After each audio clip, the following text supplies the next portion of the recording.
우리의 아버지가 되시는 하나님, 새날을 열어주시고 새로운 은혜를 허락하심에 감사를 드립니다. 아버지, 우리의 아버지가 되어주셔서 감사합니다. 세상을 살아갈 때에 마음에 허기가 질 때, 그리고 어려움이 찾아올 때 아버지 되시는 하나님께 나와 마음을 나눌 수 있게 하심에 감사를 드립니다. 우리의 모든 고난과 아픔에 반응하시고 우리의 마음을 위로해 주셔서 감사합니다. 매일매일 깊은 교제로 나아갈 수 있도록 인도해 주셔서 전쟁과 같은 삶 가운데 하나님을 깊이 생각하며 하나님을 의지하며 나아가기를 소망합니다. 믿음으로 승리할 수 있도록 하나님 인도하여 주옵소서.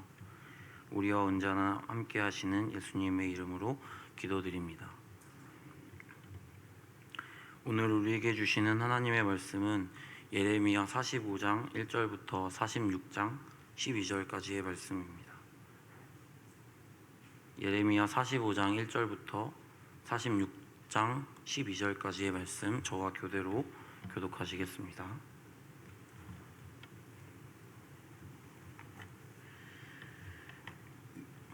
유다의 요시야 왕의 아들 여호야김 넷째 해에 네리야의 아들 바룩이 예레미야가 불러주는 대로 이 모든 말을 책에 기록하니라. 그때의 선지자 예레미야가 그에게 말하여 이르되,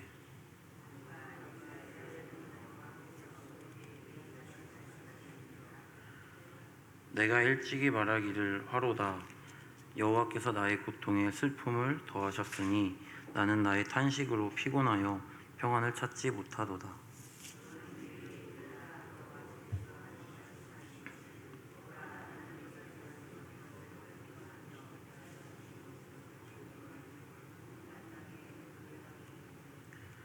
내가 너를 위하여 큰 일을 찾느냐? 그것을 찾지 말라. 보라, 내가 모든 육체의 재난을 내리리라. 그러나 내가 가는 모든 곳에서는 내가 너에게 내 생명을 노량물 주듯 하리라. 여호와의 말씀이니라.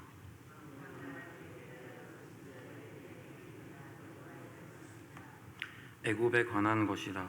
곧 유다의 요시야 왕의 아들 여호야김 넷째 해에 유브라데 강가 길그미스에서 바벨론의 느부갓네살 왕에게 패한 애굽의 왕 바로느고의 군대에 대한 말씀이라.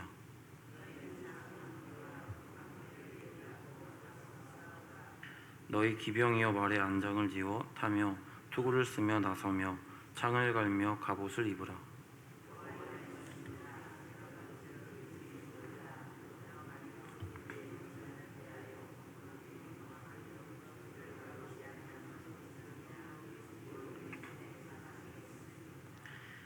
발이 빠른 자도 도망하지 못하며 용사도 피하지 못하고 그들이 다 북쪽에서 유브라데 강가에 넘어지며 엎드러지는도다.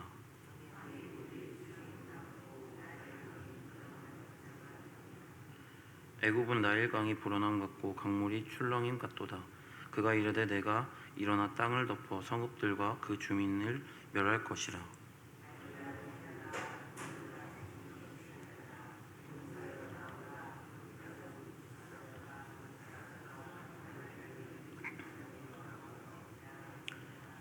그날은 주 만군의 여호와께서 그의 대적에게 원수 갚는 보복일이라.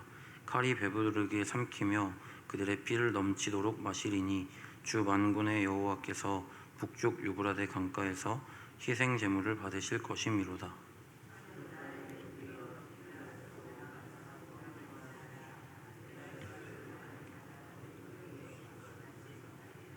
같이 읽겠습니다. 내 수치가 나라들에 들렸고 내 부르짖음은 땅에 가득하였나니 용사가 용사에게 걸려 넘어져 둘이 함께 엎드러졌음이라. 아멘. 할렐루야. 새벽 기도에 오신 여러분을 주님의 이름으로 축복합니다. 아무도 깨어있지 않은 하루의 첫 시간을 함께 모여 하나님께 예배드리기로 결정하시고 주시는 말씀대로 하루를 살기를 결정하시는 성도님들을 주님의 이름으로 축복합니다. 하나님의 말씀을 말씀 그대로 받아들이고 순종하는 것은 우리가 살아오면서 굳어졌던 자신의 신념과 가치관을 내려놓을 때 가능한 것입니다. 우리는 머리와 마음속에서 무수히 생각하고 결정한 후에 행동에 옮기게 되는데 우리의 굳어졌던 생각과 다른 하나님의 말씀을 그대로 받아들이고 순종하는 것은 하루의 아침에 되어지는 것이 아닌 매일 조금씩 훈련해야 하는 것인 줄 믿습니다. 매일 자신의 욕구와 마음을 내려놓는 이 시간을 통해 하나님의 말씀이 우리의 마음 가운데 그리고 삶 가운데 뿌리 내리고 열매 맺는 삶이 될 것을 기대하며 축복합니다. 1절 말씀입니다.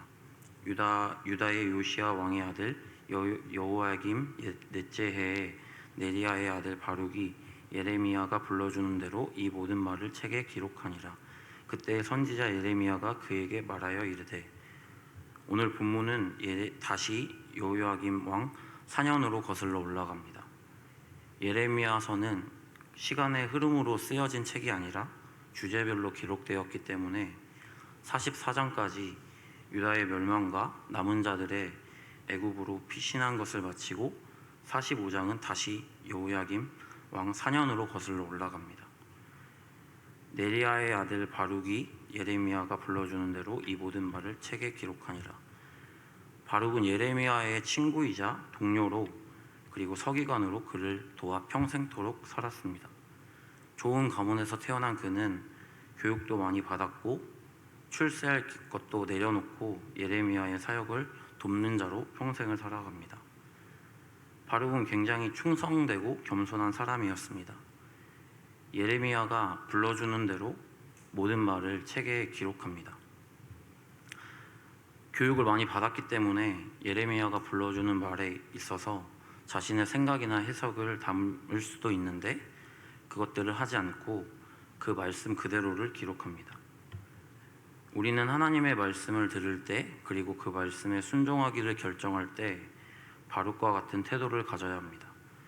우리의 생각과 가치관대로 하나님의 말씀을 받아들이는 것이 아니라 하나님의 말씀 그대로를 받아들이고 하나님의 말씀 그대로를 마음에 품어야 합니다.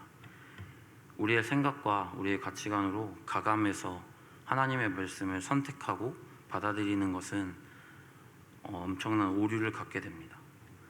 바룩은 하나님께서 하신 말씀을 예레미야를 통해 들으며 모든 말씀을 책에 기록합니다. 25년간 하나님께서 예레미야를 통해 하신 말씀을 살펴보면 백성들이 듣기 싫어했고 거부했고 그리고 그들을 죽이려고 했던 주제였습니다. 하나님의 말씀을 떠나 우상 숭배를 일삼았던 하나님의 백성들에게 하나님의 심판의 메시지를 전하는 것입니다. 예레미야와 바룩은 하나님의 심판 메시지를 들으며 눈물을 흘리며 기도합니다. 왜냐하면 하나님의 마음을 느꼈기 때문입니다. 하나님의 마음으로 하나님의 말씀을 받아들이기 시작했습니다. 우리는 심판 메시지를 그냥 그 메시지로만 받아들일 때 하나님의 마음이 어떠신지를 느끼지 못합니다. 그러나 하나님의 마음을 알면서 심판 메시지를 듣게 되면 그 받아들이는 느낌이 달라지는데요. 하나님께서는 악인들의 멸망도 악인들의 죽음도 기뻐하지 않으셨습니다. 끝까지 그들도 돌이켜 그 길에서 벗어나 하나님께 돌아와 살기를 원하셨습니다. 랍비들의 전승에 따르면 출애굽 당시 애굽 군대가 홍해에 수장될 때에 하늘에서 천사들이 기쁨의 찬송을 부르려고 하자 하나님께서 그들을 꾸짖으셨다고 합니다. 하나님께서는 하나님의 작품이 죽어가는 모습을 보시며 눈물을 흘리셨다고 합니다. 하물며 하나님께서 계획하시고 가꿔오신 포도원을 직접 무너뜨려야 하는 하나님의 마음이 어떠하셨을까 생각하게 됩니다. 제가 자녀를 키워본 적이 없어서 사무실에서 정 목사님과 전 전도사님께 이런 질문을 한 적이 있습니다. 하나님께서 만약 아들의 목숨과 부모인 엄마인 아빠인 자신의 목숨 중 하나를 달라고 하시면 어떻게 하실 거냐는 질문에 두 분 다 즉시 자신의 목숨을 하나님께 내어줄 거라고 말씀하셨습니다. 하나님은 어떠하셨을까요? 모든 지으신 것들의 주인이시며 아버지 되시는데 자녀들의 울부짖는 소리를 들으시며 그들을 심판하시는 하나님의 마음은 어떠셨을까요? 예레미야와 바룩은 하나님의 마음으로 하나님의 말씀을 받아들였습니다. 바룩은 예레미야의 예언을 한 글자 한 글자 책에 기록하며 늘 눈물에 젖어 있었습니다. 하나님의 눈물 젖은 마음과 자신의 가족들, 조상들이 지켜온 삶의 터전이 불태워지고 무너진다는 심판의 메시지를 기록하며 찢어지는 마음이었을 것입니다. 바룩은 기록된 말씀을 백성들 앞에서 낭독하기까지 했습니다. 사람은 누구나 사랑받고자 하는 본능이 있습니다. 그래서 누군가에게 어떤 이야기를 할 때 그 상대가 받아들이기 좋은 말을 하고 싶어 합니다. 그런데 상대가 받아들이고 싶어 하지 않는 말을 전할 때 그 말을 전하는 사람도 굉장한 어려움이 있습니다. 그런데 바룩과 예레미야는 그 사람들이 싫어하는, 백성들이 싫어하는 하나님의 말씀을 전하며 굉장히 두려운 마음과 어려운 마음을 가졌을 것입니다. 두려운 마음과 어려운 마음이 있었지만 그들은 하나님께서 말씀하시는 그대로를 그들에게 전했습니다. 말씀을 받아들이실 때, 그리고 감동을 받아 말씀에 순종하실 때 우리의 생각과 가치관으로 해석하는 것이 아니라 하나님의 말씀 그대로를 순종하시는 사랑하는 성도님들이 되시기를 주님의 이름으로 축복합니다. 오늘 본문은 하나님께서 예레미야를 통해 바룩에게 말씀하십니다. 2절, 3절 바룩아 이스라엘의 하나님 여호와께서 내게 이같이 말씀하셨느니라. 3절 내게 일찍이 말하기를 화로다 여호와께서 나의 고통에 슬픔을 더하셨으니 나는 나의 탄식으로 피곤하여 평안을 찾지 못하도다. 하나님께서는 바룩의 탄식을 말씀하십니다. 그는 여호와께서 고통의 슬픔을 더하셨다고 탄식했습니다. 슬픔으로 인하여 피곤했고 평안하지 못했다고 하나님께 고백했습니다. 하나님의 마음으로 심판 메시지를 받아들였기 때문에 늘 슬픔과 좌절이 그의 마음 가운데 있었습니다. 변화되지 않고 돌아오지 않는 자신의 민족을 바라보며 하나님의 말씀을 전할 때 그는 속이 썩어 들어가는 고통이 있었습니다. 바룩은 하나님께 우리의 민족을 용서해 달라고 기도했습니다. 드라마틱하게 바벨론에게서 구원해 달라고 간구했습니다. 하나님을 너무나 잘 알지만 죽어가는 가족들을 바라보면서 하나님께 요청했습니다. 4절 너는 그에게 이르라 여호와께서 이와 같이 말씀하시기를 보라 나는 내가 세운 것을 헐기도 하며 내가 심은 것을 뽑기도 하나니 온 땅에 그리하겠거늘. 하나님께서 하나님의 절대 주권을 말씀하십니다. 이 땅의 주인은 하나님이심을 하나님께서 말씀하십니다.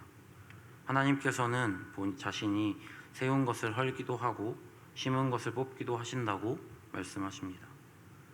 하나님은 하나님의 말씀을 바룩에게 말씀하시면서 바룩을 위로하지 않으십니다. 그리고 바룩에게 희망적인 이야기를 하지 않으십니다. 바룩에게 눈을 들어 높이 들어 올리라고 말씀하십니다. 눈앞의 장애물만 바라보지 않고 역사의 주인 되시는 하나님의 계획을 바라보라고 말씀하십니다. 모든 일들이 하나님의 계획하심 안에 있습니다. 고난이 찾아왔을지라도 우리는 이해할 수 없지만 하나님께서 우리를 인도하심을 믿으십시오. 하나님은 지금도 살아서 역사하십니다.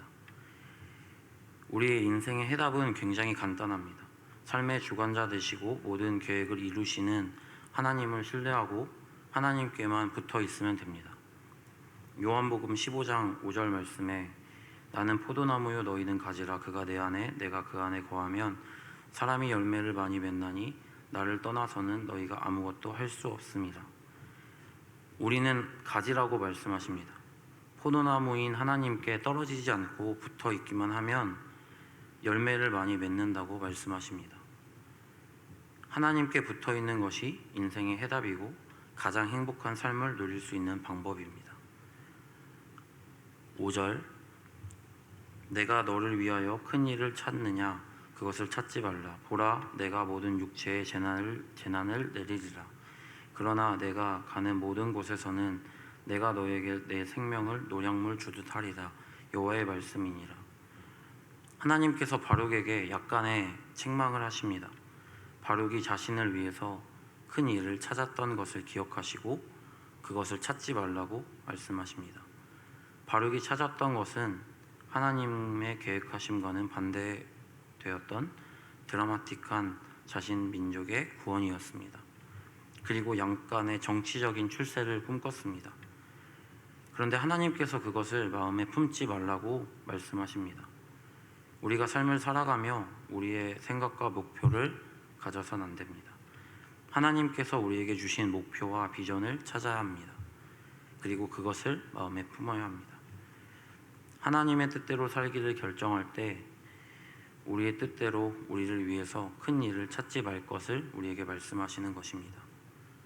마태복음 6장 33절 말씀, 그런즉 너희는 먼저 그의 나라와 그의 의를 구하라. 그리하면 이 모든 것을 너희에게 더하시리라. 우리는 어떤 일을 할 때, 그리고 우리의 삶을 살아갈 때 우리의 일들이 먼저가 돼서는 안 됩니다. 왜냐하면 우리에게 그것들을 잠시 하나님께서 맡기신 것이기 때문입니다. 무엇이든 맡기신 모든 것을 하나님의 나라와 하나님의 의를 구할 때 우리가 꿈꾸는 것까지 하나님께서 이루어 주실 것을 약속하십니다. 하나님께서 처절한 심판을 말씀하시는데요. 애굽으로 피신했던 대부분의 백성들이 심판을 통해 죽습니다. 그리고 그 피가 강물처럼 흐른다고 하나님께서 말씀하십니다. 하지만 하나님께서 바룩의 생명은 전쟁터에서 전리품을 얻듯 생명이 보존될 것이라고 말씀하십니다. 상황이 어떠해도 하나님의 말씀을 신뢰하며 순종하는 사람들을 하나님께서는 버리지 않으십니다. 멸망의 상황이 찾아와도 하나님께서 하나님의 말씀을 신뢰하고 순종하는 사람들을 끝까지 살리시고 건져내십니다. 믿지 않는 사람들과 살다 보면 그들은 빨리 성공하기 위해서 하나님께 정직하지 않은 방법들을 선택합니다. 그러나 믿는 우리는 세상의 성공을 바라보는 것이 아닌 하나님의 말씀에 기준된 삶을 살아야 합니다. 하나님의 말씀을 따라갈 때 그것이 뒤처지는 것 같을 수 있지만 정직하지 않은 삶은 브레이크 없는 자동차와 같습니다. 빨리 앞서 나가는 것 같지만 브레이크가 없기 때문에 언제 사고가 날지, 언제 무너질지 모릅니다. 하지만 하나님의 말씀에 따라 살게 되면 느린 것 같지만, 뒤처진 것 같지만 하나님께서 함께 하시기에 무너지지 않습니다. 그의 나라와 그의 의를 먼저 구할 때 모든 것을 더하시는 하나님을 바라봅니다. 하나님께서는 하나님의 말씀을 신뢰하고 따라가는 자녀들에게 세상이 줄 수 없는 기쁨과 평안을 더하실 줄 믿습니다. 삶 가운데 이익보다 하나님의 말씀을 따라가시는 사랑하는 성도님들 되시기를 축복합니다. 매일 성경 공동체 기도, 역사의 주관자 되시신 하나님을 신뢰하고 그분의 섭리를 보는 안목을 주소서. 기도드리겠습니다. 존귀하신 하나님, 찾아와 주시고 말씀으로 깨닫게 하시니 감사를 드립니다. 하나님의 말씀대로 살기를 결정합니다. 우리의 생각이나 마음으로 어떤 것을 더하고 빼는 것이 아니라 하나님의 말씀 그대로를 받아들이고 마음에 새기어 살아가기를 결정합니다. 하나님의 말씀을 그대로 순종하기 원합니다. 주님의 뜻대로 살아갈 때 찾아오는 크고 작은 어려움 앞에서 낙심하지 않게 하옵소서. 하나님의 통치와 주권을 믿습니다. 끝까지 믿음으로 승리하게 하옵소서. 우리에게 맡겨주신 모든 부르심 가운데 부르심에 합당한 삶을 살게 하옵소서. 우리의 삶을 통해 하나님께서 칭찬받으실 수 있게 되기 원합니다. 감사드리며 예수님의 이름으로 기도드립니다. 주기도